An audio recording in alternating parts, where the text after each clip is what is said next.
குஜராத் மாநிலம் அகமதாபாத் விமான நிலையம் அருகே ஏர் இண்டியா பயணிகள் விமானம் புறப்பட்ட சில நிமிடங்களிலேயே விழுந்து நொறுங்கியது. விபத்து நிகழ்ந்த இடத்திலிருந்து 200க்கும் மேற்பட்ட உடல்கள் கண்டெடுக்கப்பட்டன. நேற்று பிற்பகல் 1:38 மணியளவில் அகமதாபாத் விமான நிலையத்திலிருந்து லண்டன் புறப்பட்ட போயிங் 787-8 ரக விமானத்தில் பயணிகள், விமான பணியாளர்கள் உட்பட மொத்தம் 242 பேர் இருந்தனர். விமானத்தில் பயணித்தவர்களில் 241 பேர் உயிரிழந்ததாக ஏர் இண்டியா நிறுவனம் தெரிவித்துள்ளது. அகமதாபாத்தின் மெஹானி என்ற இடத்தில் உள்ள பிஜே மருத்துவக் கல்லூரி விடுதி வளாகத்திற்குள் விமானம் விழுந்து வெடித்ததில் மருத்துவ மாணவர்கள் 5 பேர் உள்ளிட்ட 7 பேர் உயிரிழந்தனர். மருத்துவக் கல்லூரி விடுதியின் 2 தளங்களுக்கு தீ பரவியதால் அப்பகுதி முழுவதும் கரும் புகையாலும் மரண ஓலங்களாலும் நிரம்பி காணப்பட்டது.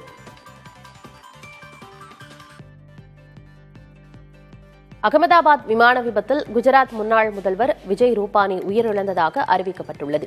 லண்டனில் உள்ள தனது மகளை பார்ப்பதற்காக விஜய் ரூபானி பயணம் மேற்கொண்டதாக தகவல் வெளியாகியுள்ளது. விமான விபத்தில் உயிரிழந்த குஜராத்தின் 2வது முதல்வர் விஜய் ரூபானி ஆவார். அகமதாபாத் விமானம் விபத்துக்குள்ளாக பறவை மோதலும் ஒரு காரணமாக இருந்திருக்குமோ என்ற கோணத்திலும் விசாரணை மேற்கொள்ளப்படுகிறது. அகமதாபாத் சர்தார் வல்லபாய் பட்டேல் விமான நிலையம் பறவை மோதல் அச்சுறுத்தலை கொண்டது. 2022-2023 38 பறவை மோதல் நிகழ்வுகள் இவ்விமான நிலையத்தில் நடைபெற்றிருப்பதால் இந்த பின்னணியிலும் ஆய்வுகள் மேற்கொள்ளப்படுகின்றன.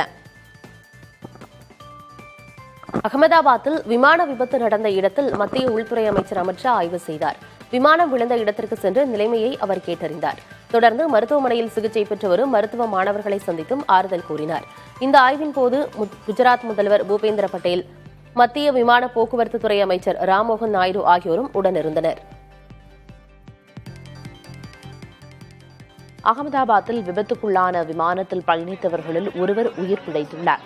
பிரிட்டன் குடியுரிமை பெற்ற 40 வயதான விஸ்வாஸ் குமார் என்பவர் தனது சகோதரரோடு விமானத்தில் பயணித்துள்ளார். 11A என்ற இருக்கையில் அமர்ந்து பயணித்த அவர் விமானம் புறப்பட்ட 30 நொடிகளில் விபத்தில் சிக்கியதாக கூறியுள்ளார். எழுந்து பார்த்ததும் தன்னை சுற்றி உடல்கள் கிடந்ததாகவும் பயத்தில் அங்கிருந்து ஓட ஆரம்பித்ததாகவும் தெரிவித்துள்ளார். அகமதாபாத் விமான விபத்தில் உயிர் பிழைத்த விஸ்வாஸ் குமார் ரமேஷ் என்பவரை மத்திய உள்துறை அமைச்சர் சந்தித்து நலம் விசாரித்தார். பிறகு செய்தியாளர்களிடம் பேசிய அவர், நினைத்து பார்க்க முடியாத துயரத்தில் உயிரிழந்தவர்களின் குடும்பங்களுக்கு அரசு துணை நிற்கும் என்றும் முழு ஆதரவையும் அளிக்கும் என்றும் உறுதியளித்தார். மேலும் DNA மாதிரி பரிசோதனை தற்போது நடைபெற்று வருவதாகவும் அதன் பிறகே இறந்த பயணிகளை அதிகாரிகள் அடையாளம் காண முடியும் எனவும் தெரிவித்தார். அகமதாபாத் விமான விபத்து நடந்த இடத்தில் முகாமிட்டுள்ள பேரிடர் மீட்புக் குழுவினர் விமானத்தின் கருப்பு பெட்டியை தேடும் முயற்சியில் ஈடுபட்டுள்ளனர். முன்னதாக இடிபாடுகளில் சிக்கிய பயணிகளையும் பணியாளர்களையும் உடனடியாக மீட்டு மருத்துவமனைகளுக்கு அனுப்பி வைத்தனர். விபத்து நடைபெற்ற இடத்திலிருந்து மீட்கப்பட்ட உடல்கள் பலவும் கருகிய நிலையில் இருந்ததாக மீட்புக் குழுவினர் தெரிவித்தனர். அகமதாபாத் விமான விபத்து தொடர்பாக முழுமையாக விசாரணைக்கு உத்தரவிடப்பட்டுள்ளதாக விமான போக்குவரத்து துறை அமைச்சர் ராம்மோகன் நாயுடு தெரிவித்துள்ளார். நாட்டையே உலுக்கியுள்ள இந்த விபத்து எந்திர கோளாறா அல்லது சதியா என்பது தொடர்பாக உயர்மட்ட குழு விசாரணை நடந்து வருகிறது. அகமதாபாத்தில் விபத்துக்குள்ளான விமானத்தில் ஏறுவதற்கு முன்பாக 2 வெளிநாட்டு பயணிகள் பாய் பாய் இண்டியா என கூறி பதிவிட்ட வீடியோ இணையத்தில் வெளியாகியுள்ளது. இங்கிலாந்தைச் சேர்ந்த ஜேமி ரேமிக் விமான நிலையத்தில் இருந்தபடி தனது நண்பருடன் எடுத்த வீடியோவில் சிறிது நேரத்தில் இந்தியாவை விட்டு புறப்பட போகிறோம் என பதிவிட்டுள்ளார். அகமதாபாத் விமான விபத்து தொடர்பான CCTV காட்சி வெளியாகியுள்ளது. ஓடுதளத்திலிருந்து புறப்பட்ட சில வினாடிகளிலேயே விமானம் கீழே விழுந்து வெடித்த காட்சிகள் காண்போரை பதைபதைக்க வைத்துள்ளது.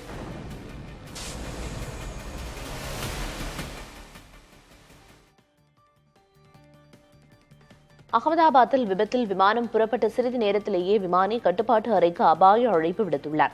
இதனை அறிந்த அதிகாரிகள் விரைவதற்கு முன்னதாகவே விமானம் கீழே விழுந்து நொறுங்கியது.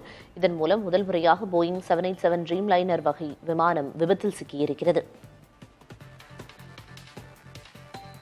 அகமதாபாத் விமான விபத்து மனதை உடைக்கும் பேரழிவு என குடியரசுத் தலைவர் திரௌபதி முர்மு கவலை தெரிவித்துள்ளார். அதேபோல அகமதாபாத் விமான விபத்து செய்தி கேட்டு அதிர்ந்து போனதாக பிரதமர் மோடி கூறியுள்ளார். இது தொடர்பாக எக்ஸ் பக்கத்தில் பதிவிட்டுள்ள அவர் தமது வேதனையை வார்த்தைகளால் விவரிக்க முடியாது என்று குறிப்பிட்டுள்ளார். இதேபோல எக்ஸ் பக்கத்தில் பதிவிட்டுள்ள மத்திய உள்துறை அமைச்சர் அமித் ஷா, வார்த்தைகளால் கூற முடியாத வலியை தாம் உணர்ந்திருப்பதாக கூறியுள்ளார். குஜராத் மாநில முதல்வர் பூபேந்திர பட்டேலும் விபத்து குறித்து கவலை தெரிவித்துள்ளார். ஏர் இந்தியா விமான விபத்து மிகவும் அதிர்ச்சியை ஏற்படுத்தியுள்ளதாக முதலமைச்சர் மு.க.ஸ்டாலின் கூறியுள்ளார். அதேபோல மக்களவை எதிர்க்கட்சித் தலைவர் ராகுல் காந்தியின் எக்ஸ் தளப்பதிவில் அகமதாபாத் ஏர் இந்தியா விமான விபத்து மனதை உடைப்பதாகவும் பயணிகள் மற்றும் விமான ஊழியர்களின் குடும்பத்தினர் உணரும் வலி கற்பனைக்கு அப்பாற்பட்டது எனவும் கவலை தெரிவித்துள்ளார். விமான விபத்து செய்தி அறிந்து மிகவும் அதிர்ச்சியடைந்ததாக அதிமுக பொதுச் செயலாளர் எடப்பாடி பழனிசாமி கூறியுள்ளார். அகமதாபாத் விமான விபத்தில் உயிரிழந்தோரின் குடும்பத்தினருக்கு தலா 1 கோடி ரூபாய் இழப்பீடாக வழங்கப்படும் என்று டாடா குழுமம் அறிவித்துள்ளது. ஏர் இந்தியா விமான நிறுவனத்தை டாடா குழுமம் நிர்வகித்து வரும் நிலையில் இந்த அறிவிப்பு வெளியிடப்பட்டுள்ளது. மேலும் மருத்துவமனையில் சேர்க்கப்பட்டுள்ள அனைவரின் சிகிச்சைக்கு ஆகும் முழு செலவையும் டாடா குழுமமே ஏற்கும் என்றும் அதன் தலைவர் சந்திரசேகரன் அறிவித்துள்ளார்.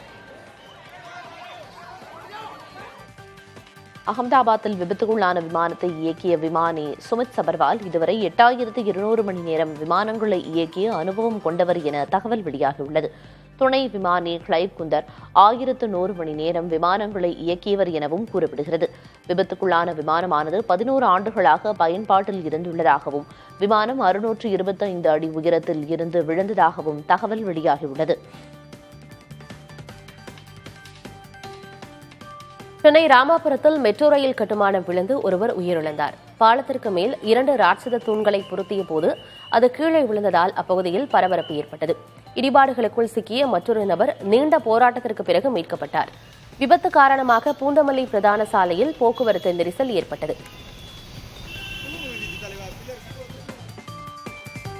மேட்டூர் அணையிலிருந்து டெல்டா பாசனத்திற்காக தண்ணீர் திறந்துவிடப்பட்டது. இதனை முதல்வர் ஸ்டாலின் திறந்து வைத்தார். இதன் மூலம் திருவாரூர், தஞ்சை, நாகை, அரியலூர் உள்ளிட்ட பகுதிகளில் உள்ள 17 லட்சம் ஏக்கர் விவசாய நிலங்கள் பயன்பெற உள்ளன.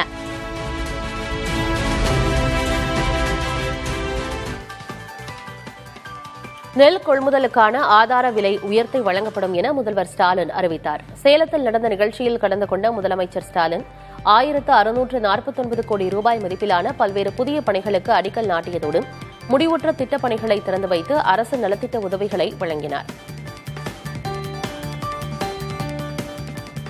அன்பணியுடனான சமரச பேச்சுவார்த்தை டிராவில் முடிந்துவிட்டதாகவும் கட்சியை நிறுவிய தனக்கு தலைமை ஏற்க உரிமை இல்லையா என்றும் ராமதாஸ் ஆதங்கம் தெரிவித்துள்ளார்.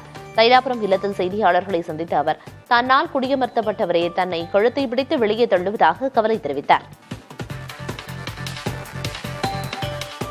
பாமக நிறுவனர் ராமதாசால் நியமிக்கப்படும் நிர்வாகிகளை அன்புமணி ஏற்க மறுப்பதுடன் அவர்களை கடுமையாக விமர்சித்துள்ளார். வழக்கறிஞராக இருக்கவே தகுதியில்லாத கோபு என்பவரை பாமகவின் சமூக நீதி பேரவைத் தலைவராக மருத்துவர் ராமதாஸ் நியமனம் செய்துள்ளதாக அன்புமணி பேசிய வீடியோ வைரலாகியுள்ளது. பள்ளி மாணவர்களின் தாய்மார்களின் வங்கிக் கணக்கில் ஆண்டுக்கு 15,000 ரூபாய் செலுத்தும் ஆந்திர பிரதேச அரசின் தாய்க்கு வந்தனம் திட்டம் தொடங்கப்பட்டுள்ளது. இந்த திட்டத்தின்படி ஆந்திர மாநிலத்தில் 1ஆம் வகுப்பு முதல் 12ஆம் வகுப்பு வரை படிக்கும் மாணவர்களின் 67,27,164 தாய்மார்களுக்கு 8,745 கோடி ரூபாய் ஒதுக்கீடு செய்யப்பட்டுள்ளது. மத்திய பிரதேசத்தில் ரயில் பாதையின் மேலே 90 டிகிரி கோணத்தில் செங்குத்தாக திரும்பும் வகையில் கட்டப்பட்டுள்ள ஒரு பாலம் கடும் விமர்சனங்களை சந்தித்து வருகிறது. தலைநகர் போபாலில் 18 கோடி ரூபாய் செலவில் 648 மீட்டர் நீளம் 8.5 மீட்டர் அகலத்தில் ஒரு பாலம் அமைக்கப்பட்டுள்ளது. வித்தியாசமான வடிவமைப்புடன் உள்ள இந்த பாலத்தில் விபத்துகள் அதிகளவில் ஏற்பட வாய்ப்புள்ளது என பலரும் கருத்து தெரிவித்துள்ளனர். கர்நாடக மாநிலத்தின் ஹூப்ளி உள்ளிட்ட பகுதிகளில் கனமழை கொட்டி தீர்த்தது. இதனால் சங்கம் காலனி உள்ளிட்ட பல்வேறு இடங்களில் மழை நீர் தேங்கியது. இதேபோல் தெலுங்கானா மாநிலம் ஹைதராபாத்தின் சந்தோஷ் நகர், சம்பாபேட் பகுதிகளிலும் கனமழை பெய்ததால் சாலைகளில் மழை நீர் தேங்கியது. இந்திய வெளியுறவுத்துறை மிகப்பெரிய பின்னடைவுகளை சந்தித்துள்ளதாக காங்கிரஸ் பொதுச் செயலாளர் ஜெய்ராம் ரமேஷ் குற்றம் சாட்டியுள்ளார். இது தொடர்பாக பேசிய அவர், பயங்கரவாதத்திற்கு எதிராக தாங்கள் நடத்தி வரும் போரில் பாகிஸ்தானும் முக்கிய கூட்டாளி என அமெரிக்க ராணுவ உயரதிகாரி மைக்கேல் குரில்லா கூறியதை சுட்டிக்காட்டினார். அமெரிக்காவின் ராணுவ தினத்திற்கு பாகிஸ்தான் ராணுவ தளபதி ஆசிம் முனீர் அழைக்கப்பட்டுள்ளதையும் அவர் குறிப்பிட்டுள்ளார். அரசாங்க சொத்துக்களை சேதப்படுத்துவோரின் படங்கள் பொது வெளியில் ஒட்டப்பட்டு அவர்களிடம் இருந்து இழப்பீடுகள் திரும்பப் பெறப்படும் என உத்தரப்பிரதேச முதல்வர் யோகி ஆதித்யநாத் கூறியுள்ளார்.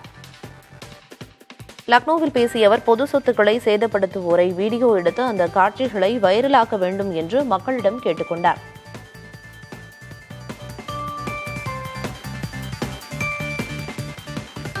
கேரள மாநிலம் திருவனந்தபுரத்தில் கணக்கு தணிக்கை அலுவலகத்தை முற்றுகையிட்டு இந்திய ஜனநாயக வாலிபர் சங்கத்தினர் போராட்டத்தில் ஈடுபட்டனர்.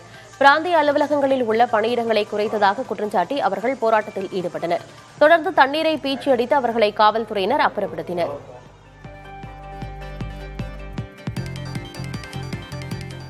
மேற்குவங்க மாநிலம் கொல்கத்தாவில் சட்டப்பேரவையை முற்றுகையிட்டு பாஜகவினர் போராட்டத்தில் ஈடுபட்டனர். முர்ஷிதாபாத் கலவரங்களை விவாதிக்க கோரி பாஜக உறுப்பினர்கள் கோரிக்கை விடுத்த நிலையில் அதனை சபாநாயகர் நிராகரித்தார். இதனால் பேரவையில் கூச்சல் குழப்பம் நீடித்தது.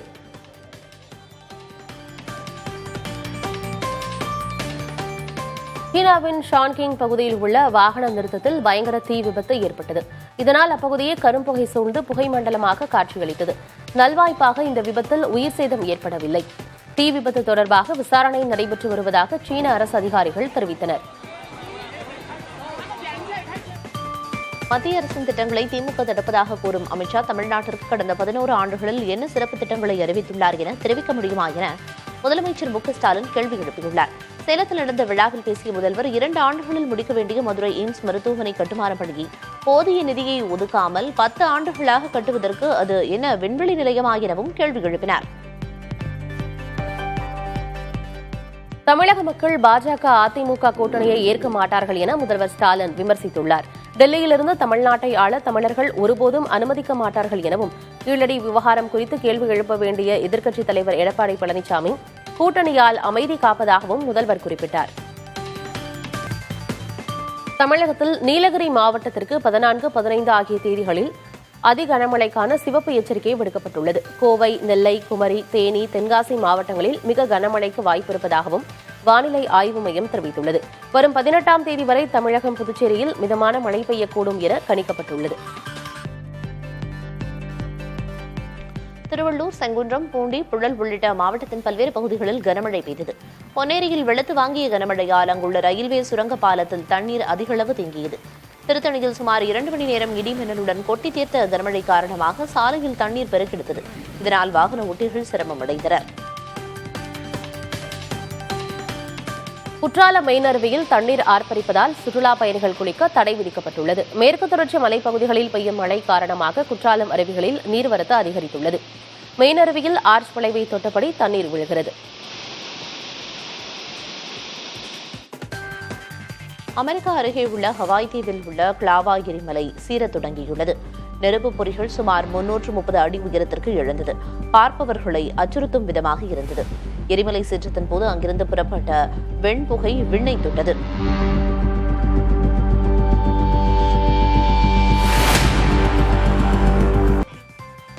வடக்கு அயர்லாந்தின் பாலிமெனா பகுதியில் தொடர்ச்சியாக 3வது நாளாக கலவரம் நீடித்தது. சிறுமியின் பாலியல் வன்கொடுமை சம்பவத்தை தொடர்ந்து நடைபெற்ற போராட்டத்தின் போது கலவரம் வெடித்த நிலையில் ஏராளமான கடைகள் தீக்கிரையாகியுள்ளன. இதில் 17 காவலர்கள் காயமடைந்துள்ளனர். கலவரத்தில் ஈடுபட்டதாக 5 பேர் கைது செய்யப்பட்டுள்ளனர்.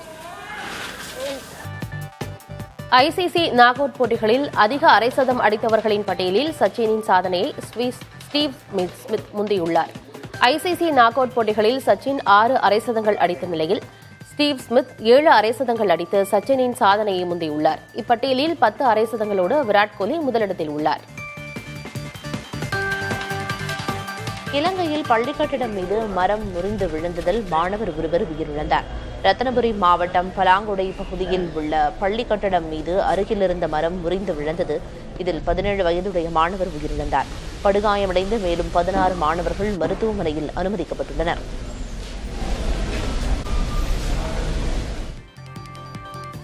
உலகளவில் எதிர்பார்ப்பை ஏற்படுத்தியுள்ள சூப்பர்மேன் படத்தின் ட்ரெய்லர் வெளியிடப்பட்டுள்ளது. இதில் சூப்பர்மேன் கதாபாத்திரத்தில் டேவிட் கொரன்ஸ்பெட் நடித்துள்ளார். இந்த திரைப்படம் அடுத்த மாதம் 11ஆம் தேதி திரைக்கு வருகிறது. நம்ம கிரகத்திலேயே ரொம்ப சக்தி வாய்ந்த ஜீவன். அமெரிக்காவில் ராணுவ தினத்தையொட்டி கண்கவர் வான் சாகச ஒத்திகை நடைபெற்றது. அமெரிக்காவில் ராணுவ தினம் வரும் 14ஆம் தேதி கொண்டாடப்படுவதையொட்டி பல்வேறு நிகழ்ச்சிகள் தலைநகர் வாஷிங்டனில் ஏற்பாடுகள் செய்யப்பட்டுள்ளன. இதற்கான ஒத்திகையில் பாராசூட்களில் பறந்து வீரர்கள் சாகசத்தில் ஈடுபட்டனர்.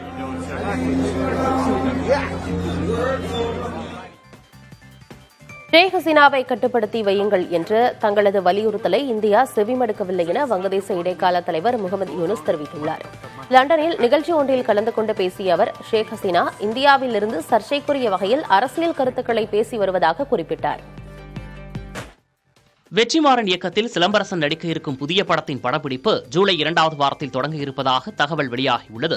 விடுதலை 2ஆம் பாகத்தை தொடர்ந்து இயக்குநர் வெற்றிமாறன் வாடிவாசல் படத்தை இயக்குவார் என எதிர்பார்க்கப்பட்டது. அதன்பின் தனுஷின் வடசென்னை 2ஆம் பாகம் உருவாகலாம் என கூறப்பட்டது. ஆனால் சிம்புவை வைத்து இயக்கும் புது படத்தின் படப்பிடிப்பு சென்னை எண்ணூரில் தொடங்க உள்ளது. உலக டெஸ்ட் சாம்பியன்ஷிப் இறுதிப் போட்டியின் 2ஆம் நாள் ஆட்ட நேர முடிவில் ஆஸ்திரேலிய அணி 218 ரன்கள் முன்னிலை பெற்றுள்ளது. இப்போட்டியின் முதல் இன்னிங்ஸில் ஆஸ்திரேலியா 212 ரன்களுக்கு ஆல் அவுட் ஆனது. தொடர்ந்து முதல் இன்னிங்ஸை தொடங்கிய தென்னாப்பிரிக்கா 2வது நாளில் 138 ரன்களுக்கு சுருண்டது. தொடர்ந்து களமிறங்கிய ஆஸ்திரேலியா 2ஆம் நாள் ஆட்ட நேர முடிவில் 8 விக்கெட் இழப்பிற்கு 144 ரன்கள் எடுத்து தென்னாப்பிரிக்காவை விட 218 ரன்கள் முன்னிலை பெற்றுள்ளது. ஸ்டார்க் 16 ரன்களுடனும் நாதன் லயன் 1 ரன்னுடனும் களத்தில் உள்ளனர். சென்னை பெருங்குடியில் உள்ள ஒரு நிறுவனம் ஒன்று தங்கள் நிறுவனம் தொடங்கியது முதல் பணியாற்றிய ஊழியர்களுக்கு தலா 20 லட்சம் ரூபாய் மதிப்புள்ள கார்களை பரிசாக வழங்கி ஆனந்த அதிர்ச்சியை ஏற்படுத்தியுள்ளது. நிறுவனம் தொடங்கப்பட்டதன் 10ஆம் ஆண்டு விழாவையொட்டி 500க்கும் மேற்பட்ட ஊழியர்களை அவர்களது குடும்பத்தினரும் வரவழைத்து இன்ப அதிர்ச்சியை கொடுத்துள்ளது அந்த நிறுவனம்.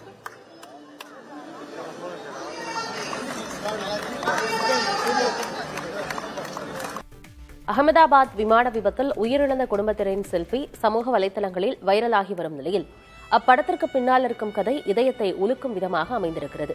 இந்தியாவைச் சேர்ந்த பிரதீக் ஜோஷி லண்டனில் மென்பொருள் துறையில் பணிபுரிந்து வந்துள்ளார். இந்தியாவின் உதய்பூரில் 3 குழந்தைகளோடு வசித்து வந்த அவரது மனைவி கோமி வியாஸ் அங்குள்ள மருத்துவமனையில் மருத்துவராக பணியாற்றி வந்துள்ளார். இத்தம்பதி லண்டனில் குடியேற விரும்பியுள்ளனர். அதற்கான அனைத்து பணிகளும் முடிந்து அனுமதிகளும் கிடைத்த நிலையில் 2 தினங்களுக்கு முன்பாக கோமி வியாஸ் தனது பணியை ராஜினாமா செய்துள்ளார். அதனைத் தொடர்ந்து உதய்பூர் வந்த பிரதீக் ஜோஷி தனது மனைவி குழந்தைகளுடன் லண்டனில் புது வாழ்வை தொடங்க ஏர் இண்டியா விமானத்தில் புறப்பட்டுள்ளனர். விமானத்தில் இருந்தபடி செல்ஃபி எடுத்து உறவினர்களுக்கும் அனுப்பியுள்ளனர். ஆனால் இந்த கோர விபத்து அவர்களது வாழ்விற்கும் கனவுகளுக்கும் ஒருங்கே முடிவுரை எழுதியுள்ளது. அகமதாபாத்தில் நிகழ்ந்த ஏர் இந்தியா விமான விபத்தில் கேரளாவைச் சேர்ந்த செவிலியர் உயிரிழந்துள்ளார். பத்தனம்திட்டா மாவட்டத்தைச் சேர்ந்த ரஞ்சிதா என்கிற செவிலியர் லண்டனில் ஒப்பந்த அடிப்படையில் பணியாற்றி வந்துள்ளார். இவருக்கு கேரளாவிலும் அரசு வேலை கிடைத்துள்ளது. இதனையடுத்து ஒப்பந்தம் முடிந்ததும் கேரள அரசு வேலையில் இணையவிருந்த ரஞ்சிதா புதிதாக தாங்கள் கட்டும் வீட்டை காண்பதற்காக விடுமுறையில் சொந்த ஊருக்கு வந்துள்ளார். இந்நிலையில் லண்டனுக்கு திரும்பிய போது அவர் இந்த கோர விபத்தில் சிக்கி உயிரிழந்துள்ளார். ரஞ்சிதாவிற்கு 7ஆம் வகுப்பு படிக்கும் ஒரு மகளும் 10ஆம் வகுப்பில் படிக்கும் ஒரு மகனும் உள்ளனர். அகமதாபாத்தில் விபத்துக்குள்ளான விமானத்தில் ஏறுவதற்கு முன்பாக 2 வெளிநாட்டு பயணிகள் பாய் பாய் இந்தியா என கோரி பதிவிட்ட வீடியோ இணையத்தில் வெளியாகியுள்ளது. இங்கிலாந்தைச் சேர்ந்த ஜேமி ரேமிக் விமான நிலையத்தில் இருந்தபடி தனது நண்பருடன் எடுத்த வீடியோவில், சிறிது நேரத்தில் இந்தியாவை விட்டு புறப்படப் போகிறோம், லண்டனுக்கு திரும்புவதில் மிகவும் மகிழ்ச்சியாக இருக்கிறது என சிரித்துக் கொண்டே பேசியுள்ள நிலையில் விபத்தில் அவர்கள் உயிரிழந்தது பெரும் சோகத்தை ஏற்படுத்தியுள்ளது.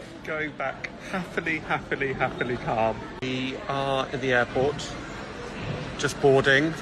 Goodbye, India. Goodbye. 10-hour flight back to England. Ahmedabad விமான விபத்தில் உயிரிழந்தோரின் குடும்பத்தினருக்கு தலா 1 கோடி ரூபாய் இழப்பீடாக வழங்கப்படும் என்று டாடா குழுமம் அறிவித்துள்ளது. விபத்துக்குள்ளான விமானம் ஏர் இண்டியா நிறுவனத்தைச் சேர்ந்ததாகும். ஏர் இண்டியா நிறுவனத்தை டாடா குழுமம் நிர்வகித்து வருகிறது.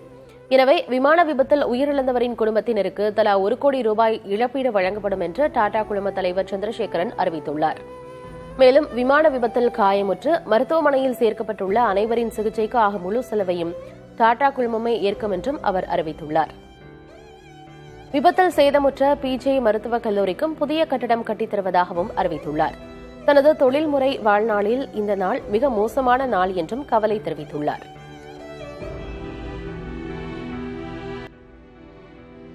அகமதாபாத் விமான விபத்தில் விமானத்திலிருந்து 242 பேரில் 241 பேர் உயிரிழந்துள்ளதாக ஏர் இந்தியா அதிகாரப்பூர்வமாக அறிவித்துள்ளது. உயிர் பிழைத்த விஸ்வாஷ்குமார் மருத்துவமனையில் சிகிச்சை பெற்று வருவதாகவும் தெரிவித்துள்ளது. இந்த விபத்து குறித்து விசாரிக்கும் அதிகாரிகளுக்கு முழு ஒத்துழைப்பை வழங்கி வருவதாகவும் கூறியுள்ளது. விமானத்தில் இந்தியர்கள் 169 பேர், இங்கிலாந்தைச் சேர்ந்த 53 பேர், 7 போர்த்துகீசியர்கள் மற்றும் கனடாவைச் சேர்ந்த ஒருவர் பயணித்திருந்தனர்.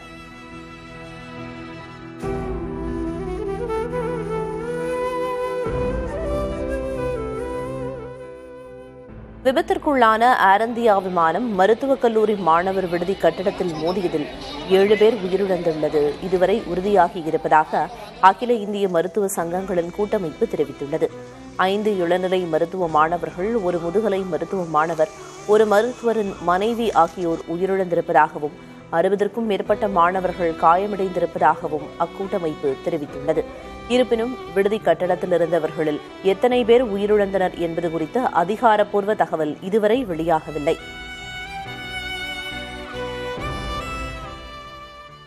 ஏர் இந்தியா விமானம் விபத்திற்குள்ளான அகமதாபாத்திற்கு பிரதமர் நரேந்திர மோடி இன்று செல்கிறார். விமான விபத்து நிகழ்ந்த இடத்தை அவர் நேரில் பார்வையிட்டு ஆய்வு செய்யவுள்ளார். இந்த விபத்தில் காயமடைந்தவர்களையும் அவர் சந்திக்கலாம் என எதிர்பார்க்கப்படுகிறது. ஏற்கனவே மத்திய உள்துறை அமைச்சர் அமித் ஷா அகமதாபாத்தில் இருந்திருப்பது குறிப்பிடத்தக்கது.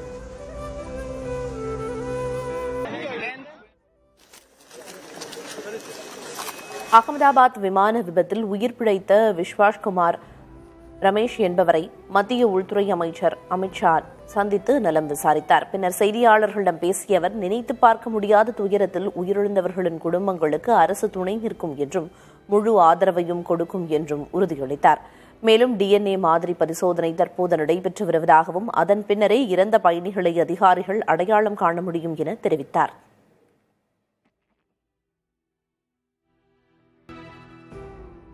அகமதாபாத்தில் நிகழ்ந்த ஏர் இந்தியா விமான விபத்தில் கேரளாவைச் சேர்ந்த செவிலியர் உயிரிழந்துள்ளார்.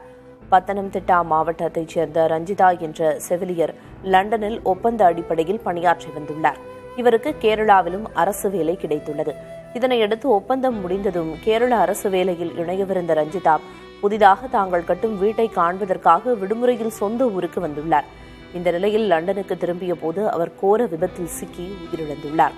ரஞ்சிதாவிற்கு 7ஆம் வகுப்பு படிக்கும் ஒரு மகளும் 10ஆம் வகுப்பில் படிக்கும் ஒரு மகனும் உள்ளனர். அகமதாபாத்தில் விபத்துக்குள்ளான விமானத்தில் ஏறுவதற்கு முன்பாக 2 வெளிநாட்டு பயணிகள் பாய் பாய் இந்தியா என கூறி பதிவிட்ட வீடியோ இணையத்தில் வெளியாகியுள்ளது. இங்கிலாந்தைச் சேர்ந்த ஜேமி ரேமிக் விமான நிலையத்தில் இருந்தபடி தனது நண்பரோடு எடுத்த வீடியோவில், சிறிது நேரத்தில் இந்தியாவை விட்டு புறப்பட போகிறோம், லண்டனுக்கு திரும்புவதில் மிகவும் மகிழ்ச்சியாக இருக்கிறது என சிரித்துக் கொண்டே பேசியுள்ள நிலையில் விபத்தில் அவர்கள் உயிரிழந்தது பெரும் சோகத்தை ஏற்படுத்தியுள்ளது.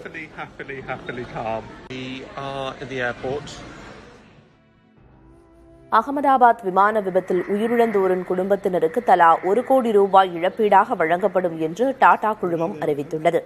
விபத்துக்குள்ளான விமானம் ஏர் இந்தியா நிறுவனத்தைச் சேர்ந்ததாகும். ஏர் இந்தியா நிறுவனத்தை டாடா குழுமம் நிர்வகித்து வருகிறது. எனவே விமான விபத்தில் உயிரிழந்தவர்களின் குடும்பத்தினருக்கு தலா 1 கோடி ரூபாய் இழப்பீடு வழங்கப்படும் என்று டாடா குழும தலைவர் சந்திரசேகரன் அறிவித்துள்ளார்.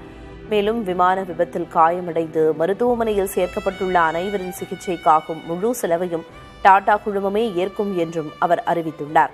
விபத்தில் சேதமடைந்த PJ மருத்துவக் கல்லூரிக்கும் புதிய கட்டடம் கட்டித்தருவதாகவும் அறிவித்துள்ளார். தனது தொழில்முறை வாழ்நாளில் இந்த நாள் மிக மோசமான நாள் என்றும் கவலை தெரிவித்துள்ளார்.